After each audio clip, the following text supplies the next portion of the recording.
मुद्दा देख रहे हैं आप, मैं हूं आपके साथ नेहा दुबे। देश की नौकरशाही और आला पुलिस अधिकारियों के व्यवहार से भारत के प्रधान न्यायाधीश एनवी रमन्ना बेहद नाराज है।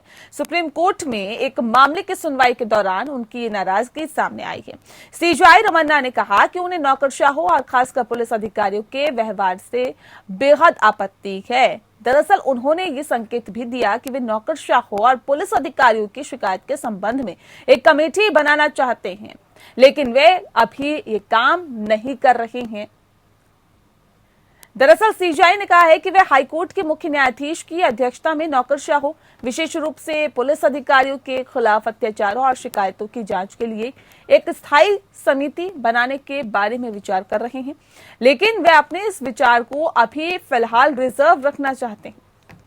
सीजेआई ने ये टिप्पणी उस समय की है जब उनकी अगुवाई में जस्टिस सूर्यकांत और जस्टिस हिमा कोहली की मौजूदगी वाली पीठ छत्तीसगढ़ के निलंबित अतिरिक्त पुलिस महानिदेशक गुजिंदर पाल सिंह की याचिका पर सुनवाई कर रही थी। सिंह ने याचिका में अपने खिलाफ दर्ज आपराधिक मामलों में सुरक्षा की मांग की थी। सीजेआई रमन्ना ने कहा कि उन्हें इस बात पर बहुत आपत्ति है कि नौकरशाही, विशेष रूप से पुलिस अधिकारी कैसे व्यवहार कर रहे हैं। सीजेआई ने पुलिस अधिकारियों में सत्ताधारी पार्टी के साथ दिखने के लिए और नए चलन पर भी टिप्पणी की है। दरअसल उन्होंने कहा कि देश में स्थिति दुखद है। जब कोई राजनीतिक दल सत्ता में होता है तो पुलिस अधिकारी एक विशेष दल के साथ होते हैं, फिर जब कोई नई पार्टी सत्ता में आती है तो सरकार उन अधिकारियों के खिलाफ कार्रवाई शुरू करती है। ये एक नया चलन है जिसे रोकने की जरूरत है। सुप्रीम कोर्ट ने एडीजे के खिलाफ जबरन वसूली के एक मामले के संबंध में कहा कि आपने पैसा ऐंठना शुरू कर दिया क्योंकि आप सरकार के करीबी हैं। यही होता है, यदि आप सरकार के करीबी हैं और इस प्रकार की चीजें करते हैं तो आपको एक दिन वापस भुगतान करना होगा। और बताया ये भी जाता है कि ठीक ऐसे ही हो रहा भी है। सीजेआई ने कहा कि देश में ऐसे पुलिस अधिकारियों की सुरक्षा के देने के बजाय उन्हें जेल भेज देना चाहिए। दरअसल छत्तीसगढ़ हाईकोर्ट के आदेश के खिलाफ सुप्रीम कोर्ट में 3 विशेष अनुमति याचिका दायर की गई और जिसमें याचिकाकर्ता के खिलाफ रंगदारी और देशद्रोह सहित विभिन्न अपराधों के लिए प्राथमिकी रद्द करने से इनकार किया गया। राज्य भ्रष्टाचार निरोधक ब्यूरो और आर्थिक अपराध शाखा ने गुजिंदर सिंह के खिलाफ भ्रष्टाचार निरोधक अधिनियम के तहत 29 जून को प्राथमिकी दर्ज की थी। इसी साल 1 जुलाई को याचिकाकर्ता के आवास पर पुलिस ने छापा मारा और उन्हें कथित तौर पर याचिकाकर्ता के घर के पीछे एक नाले में कागज के टुकड़े मिले थे। उन दस्तावेजों को पुनर्निर्मित किया गया और उनके खिलाफ आईपीसी की धारा 124A और 153A के तहत अपराध करने के लिए प्राथमिकी दर्ज की गई थी।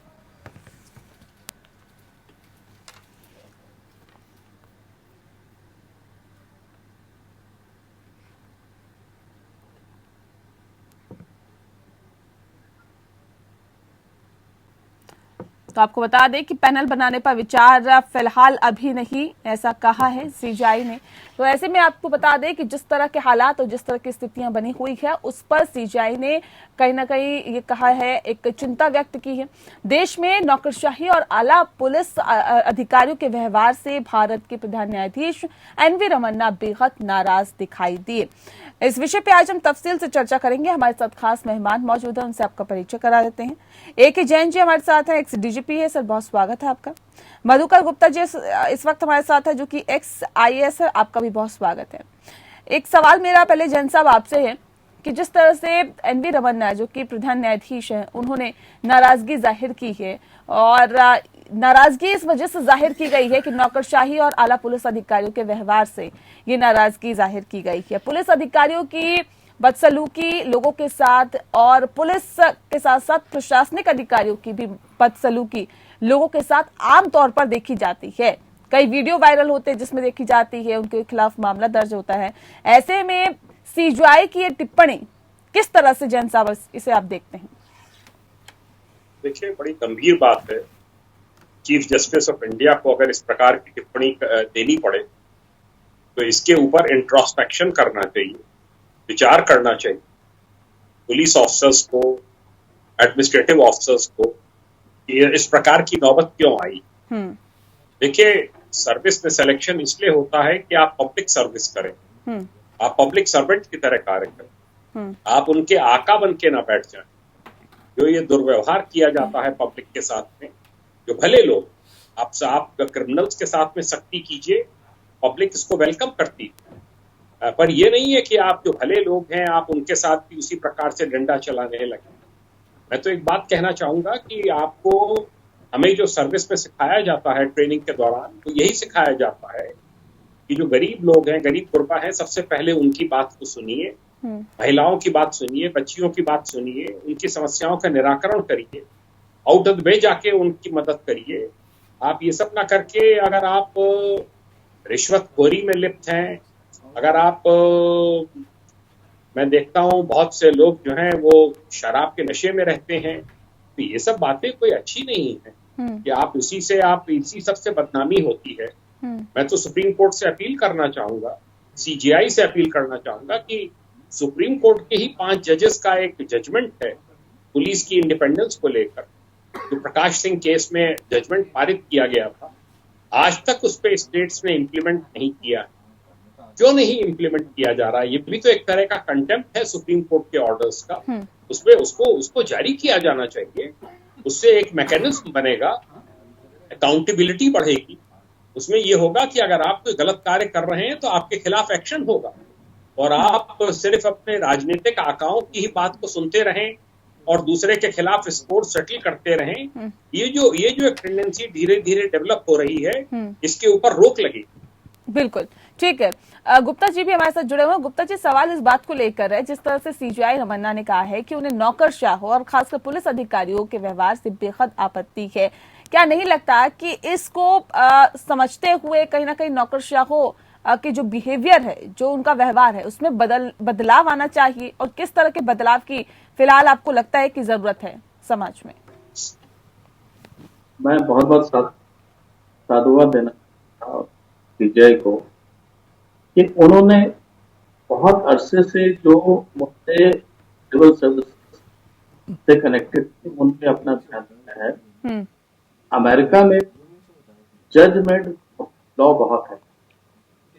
पॉलिटिकल पार्टी को, पॉलिटिकल लीडर्स को कानून में, रूल्स में रद्द-बदल करने में बहुत जोर है। इसीलिए अमेरिका में भी कोर्ट्स ने और जजेस ने बहुत सारे कानून बनाए हैं, बहुत सारे रूल्स बनाए हैं। तो हो सकता है, और उम्मीद यही करता हूं मैं, कि सीजीआई के माध्यम से कुछ रूल्स ऐसे बनेंगे कि सिविल सर्विस में जो उनका रवैया है, उनकी परफॉर्मेंस में उसकी बेहतरी होगी। उदाहरण के रूप में एक अधिकारी को कब बदला जाए उसको मालूम नहीं। हम जो जजेस रहते हैं कोर्ट जुडिशरी में, जैसे डिस्ट्रिक्ट जज है, एडीजे, उनका मोटा मोटा जो टेन्योर 3 साल, हमारा तो कोई बहुत सारी स्टेट्स हैं जिसमें डीएम टेन्योर औसत 6 महीने का है, इससे कम का है। अब इन चीजों पे अगर महाराष्ट्र में उदाहरण के रूप में अगर आपने तो 3 साल से पहले बदलना है तो कमेटी को रिकॉर्ड करना पड़ता है रीजन के फला कारणों से हम अमुक अधिकारी को हटाना और reason recorded in writing by the committee. यहाँ अब मेरे छोटे ब्रदर थे पंजाब, तो जैसे ही सीएम बदले गए वो छुट्टी पे चले गए। देखिए, हमारा भी क्रिटिसाइजेशन हो रहा। आज सत्ता बदलती है, चीफ मिनिस्टर बदलते हैं और पॉलिटिकल लीडर्स बदलते हैं, वो ये कहते हैं हमारा। अब हमने तो जो लोग चुन के आते हैं उनकी सेवा करनी है, उनके दिशा निर्देश में काम करना है। जो इलेक्टेड रिप्रेजेंटेटिव हैं वो कानून बनाने के, कानून का इम्प्लीमेंटेशन हम लोगों को करना है। डे टू डे एडमिनिस्ट्रेशन में जो लोग चुने हुए रहते हैं उसमें क्यों इंटरफेयर करें? तो कहीं ना कहीं जी सुप्रीम कोर्ट ये तय करना पड़ेगा, जैसे पहले कहा जाता कि ये दायरा जो है सीमित करना पड़ेगा। हमारी पोस्टिंग ट्रांसफर जो है वो हम कब किस क्षण आ जाए, कब आ जाए, कोई कंट्रोल नहीं। अब आप ये देखिए, आप बैटिंग के लिए किसी बैट्समैन को भेजते हैं और उसको यही मालूम कितने ओवर उसको तो हम अपना गेम प्लान क्या बनाएंगे? अच्छे अधिकारी जो हैं, अच्छे अधिकारियों को जल्दी बदला जाता है, हम्म और वो अधिकारी सत्ता के साथ मिल के काम करते हैं, हम्म उनको अच्छे जो सो कॉल्ड हम्म हम्म हम्म उनको तैनात किया जाता है। हम्म। तो जो विशेष तौर पे पुलिस की पॉलिटिसाइजेशन बहुत हो गई। बिल्कुल, ये बहुत गंभीर सवाल है सर, जिस पे आप कहीं ना कहीं प्रकाश डालने की कोशिश कर रहे हैं। इस पे भी हम बातचीत करेंगे। जैन साहब, जिस बात का जिक्र अभी गुप्ता जी कर रहे थे, क्या वाकई आप उनकी बातों से इत्तेफाक रखते हैं? क्योंकि सीजीआई रमन्ना ने भी कहा है कि उन्हें नौकरशाहों और खासकर पुलिस अधिकारियों के व्यवहार से बेहद आपत्ति है, और ऐसे में उन्होंने ये भी कहा है कि नौकरशाहों और पुलिस अधिकारियों की शिकायत के संबंध में एक कमेटी बनाना चाहते हैं। सत्ता से मिलकर अगर जो अधिकारी काम करता है उसका ना ट्रांसफर होता है, वो बेधड़क कई सालों तक एक ही पद पर, और ये कहे कि प्रमोशन के साथ भी वहां पर काम करता है और उसका कोई ट्रांसफर नहीं होता। लेकिन अगर कोई ईमानदारी से काम करना चाहता है तो उसके ट्रांसफर पर ट्रांसफर हो जाते हैं।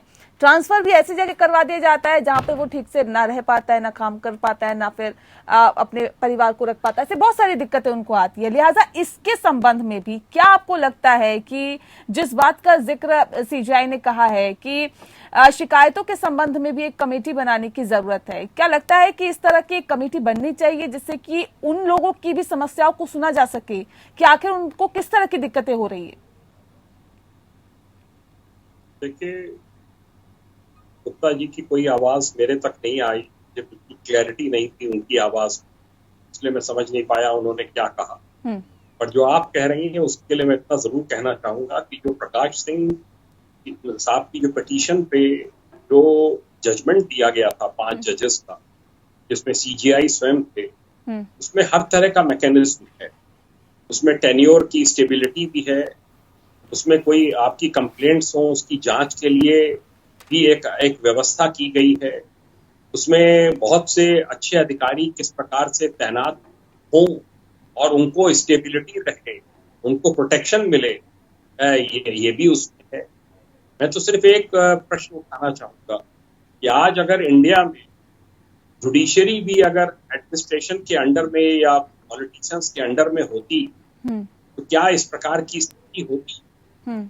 हमें इसके ऊपर विचार करना चाहिए और हमें ये सोचना चाहिए कि उसी प्रकार जिस प्रकार से lower judiciary, higher judiciary, supreme court, high court किस प्रकार से इंडिपेंडेंस से काम कर रहे हैं, उसी प्रकार से यही मौका आपको जो है वो अन्य सर्विसेज को भी देना चाहिए, उनको प्रोटेक्शन मिलना चाहिए। आज की तारीख में जो स्थिति है, मेरा ये मानना है कि जब मैंने सर्विस ज्वाइन करी थी 79 में, तब से अब में जमीन आसमान का फर्क आ चुका है। पहले इतना दबाव नहीं था, अब तो बिल्कुल जो ऑर्डर्स आपको मिलते हैं आपको उसको जो है फॉलो करना है, और आप नहीं करेंगे तो आपको जो है इतनी जगह उठा के फेंका जाएगा कि आपको जो है वो नौकरी करना ही आपके लिए दूभर हो जाएगा। आपके बच्चे कहीं पर रहकर पढ़ाई पूरी ही नहीं कर पाएंगे। तो देखिए, ये कहना आसान है कि transfer is no punishment, transfer is a very big punishment. अगर आप एक साल में किसी के 3 ट्रांसफर कर दें तो उसके बच्चे कहाँ पढ़ेंगे, किस स्कूल में पढ़ेंगे, कहाँ दाखिला लेंगे? तो ये देखिए, ये सब बातें जो हैं ये सब मुहावरे हैं। ये कि साहब ये तो ट्रांसफर इज नो पनिशमेंट, ये transfer is a very big punishment. आप पूरा अपना सामान उठाकर, गृहस्थी उठाकर, बैंक अकाउंट से लेके हर चीज, गैस कनेक्शन से लेकर स्कूल के एलटीसी बनवाइए, बच्चों को वहां से निकालिए, दूसरे स्कूल पे जाकर वहां पे फिर इंटरव्यूज दीजिए, दाखिला कराइए। एक बड़ा भारी वो है और बच्चों के लिए बहुत बड़ा ट्रॉमा है, फैमिली के लिए बहुत बड़ा ट्रॉमा है। तो इसके ऊपर विचार करना चाहिए कि इसको किस प्रकार से स्टेबिलिटी ऑफ टेन्योर किया जाए। 2 साल 3 साल कहीं पर कोई आदमी रहे, मन लगाकर कार्य करे, वहां की स्थितियों को समझ सके और उन परिस्थितियों के हिसाब से वो डिसीजन ले सके। अगर आप किसी को 1.5 महीने 2 महीने में हटा देंगे तो वो क्या डिलीवर कर पाए? तो इसके ऊपर विचार करना चाहिए। ठीक है, इस पे तो विचार करना चाहिए, लेकिन बनाने से पहले जो मैकेनिज्म पहले ही सुप्रीम कोर्ट 5 जजेस की बेंच ने पूरा बनाकर दिया है, अगर आप पढ़ें उसको, प्रकाश सिंह जजमेंट की रिपोर्ट को, उसमें सीजीआई ने पूरे जो ऑर्डर्स पास किए हैं वो उनमें सब कंट्रोल्स की, सबकी व्यवस्था उसमें है और हर चीज को जो है वो उससे पालन हो जाएगा। मैं स्पेशली पुलिस सर्विस के लिए कह रहा हूँ। और अगर पुलिस सर्विस राजनीतिक दबाव से मुक्त होती है तो इसका बड़ा प्रभाव एक पूरे प्रदेश के प्रशासन पे, शासन पर पड़ेगा। ठीक है गुप्ता जी, ऐसे भी भ्रष्ट अधिकारियों के खिलाफ सख्त लहजा अपनाया है सीजीआई ने, जो कि भ्रष्टाचार में लिप्त पाए जाते रहे हैं या फिर पाए जाते हैं। सर, ठीक ठाक सैलरी मिलती है, तमाम सुविधाएं सरकार की तरफ से मिलती हैं, फिर भी भ्रष्टाचार के आरोप अधिकारियों पर लगते रहते हैं।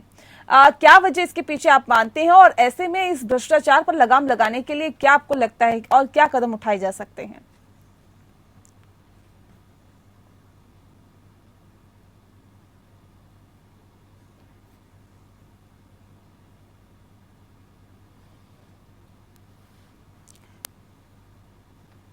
गुप्ता जी, आपकी आवाज हम तक नहीं पहुंच पा रही है।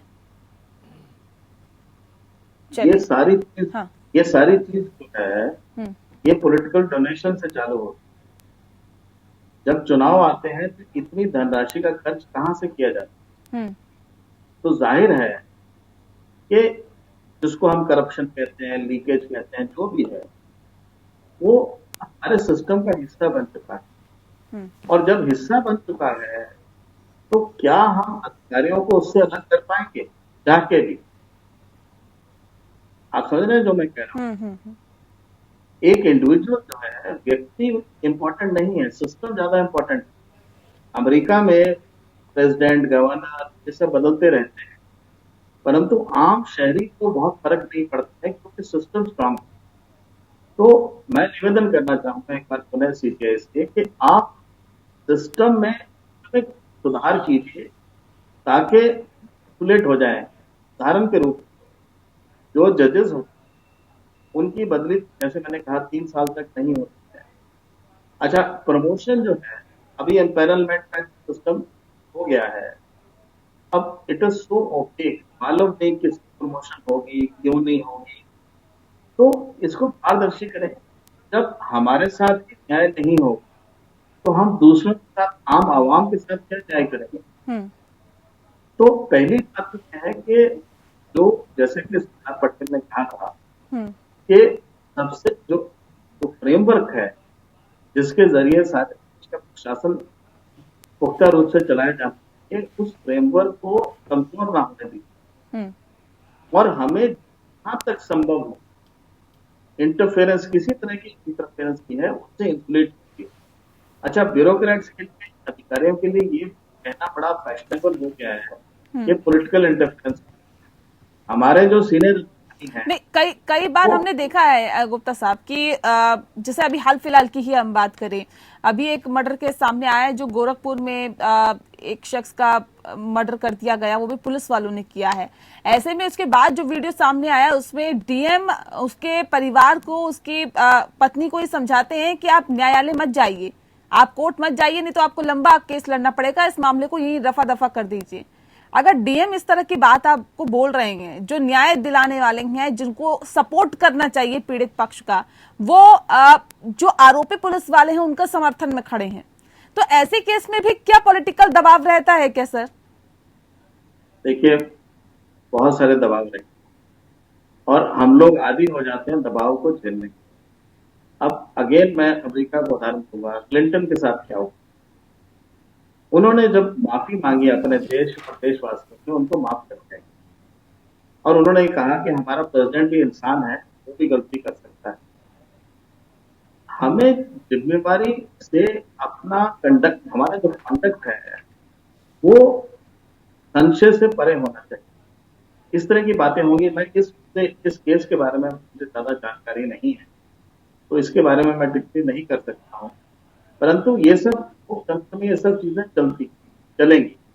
पर हम जो हमारा सिस्टम है उसमें अगर सुधार करते हैं जहां तक संभव, तो उससे हमारी सारी व्यवस्था में सुधार होगा। और जैसे जैन साहब ने कहा कि जो सिस्टम है ढलान पे है, मेरी बेटी माइक्रोसॉफ्ट में काम करती है, मैंने जब उसको पूछा कि सिविल सर्विसेज एग्जाम दे दो तुम निकल सकते, तो उसने कहा कि पापा हमने देख लिया आपको और अपनी माँ को देख लिया, आपको क्या कुछ झेलना पड़ा। बोली कि 12वीं तक मैंने 9 स्कूल बदले मैं नहीं चाहती हूँ कि मेरे जीवन में भी वो सब। तो आप देखिए, हमारे अच्छा, हम लोगों को तो फिर भी प्रोटेक्शन है। हमारे नीचे जो स्टेट सर्विस के अधिकारी हैं, एसएचओज हैं, तहसीलदार हैं, टीचर्स हैं, उनको क्या प्रोटेक्शन है? तो मैं फौज की बात करता हूँ। फौज में आप देखिए, गौर से देखिए किस तरह से प्रमोशन की जाती है, और बेचारे बोल भी नहीं सकते हैं। कई डॉक्टर्स का उदाहरण देना चाहूंगा। फौज में अच्छे, बहुत काबिलियत वाले डॉक्टर थे, परंतु जो उनके ही सीनियर थे, उनकी हाँ में हाँ नहीं मिलाते थे, तो उनके नंबर काट दिए एसीआर में, उनकी प्रमोशन नहीं हुई। हम्म, ये सब चीजों को मद्देनजर, बिल्कुल। तो सिस्टम को महिलाओं के बदलने साथ की आज जरूरत है, हिंसा जाहिर का तौर पे क्वेश्चन सिस्टम हो। को बदलना पड़ेगा, तभी हालात में सुधार हो सकते हैं। जैन साहब, बहुत छोटी सी टिप्पणी, सिस्टम को कैसे बदला जा सकता है? देखिए, मैंने तो अपना पुलिस का तो मैंने आपको बता दिया कि बड़ा एक इम्पोर्टेंट जजमेंट सुप्रीम कोर्ट ने पास कर रखा है। जो गुप्ता साहब ने कहा उस पर मैं ऐड करना चाहूंगा। मेरे बेटे का 12th के बाद आईआईटी कानपुर में सिलेक्शन हुआ। उसने मुझसे कहा कि इसमें आपका कोई कंट्रीब्यूशन नहीं है, क्योंकि मैंने 12th क्लास तक 19 स्कूल बदले हैं। मैंने कहा कि नहीं, 19 नहीं हो सकते, तो उसने गिनवा दिए मुझे पूरे 19 स्कूल उसने बदले थे 12th क्लास तक। आप उस बच्चे की मनोदशा समझ सकते हैं, या तो डिप्रेशन में आ जाएगा या वो बिल्कुल फाइटर बन जाएगा। जी, वो उसने दूसरा रास्ता अपनाया, वो बिल्कुल फाइटर बन गया। उसने कहा कि मुझे अपने बलबूते खड़ा होना है। तो सिस्टम बहुत बहुत इस समय खराब हो चुका है और इसमें बड़ी सुधार की आवश्यकता है। पर हमारे लोग जो हैं, जब तक इसके लिए जनमानस की आवाज नहीं उठेगी, तब तक इसमें कुछ नहीं होने वाला। ठीक है, चलिए, बहुत शुक्रिया सर आप दोनों का हमारे साथ इस खास चर्चा में शामिल होने के लिए। तो सिस्टम में बदलाव की जरूरत है और जरूरी है कि सिस्टम में कुछ हद तक बदलाव हो ताकि हालात बेहतर हो सके। मुद्दा में इतना ही। नमस्कार।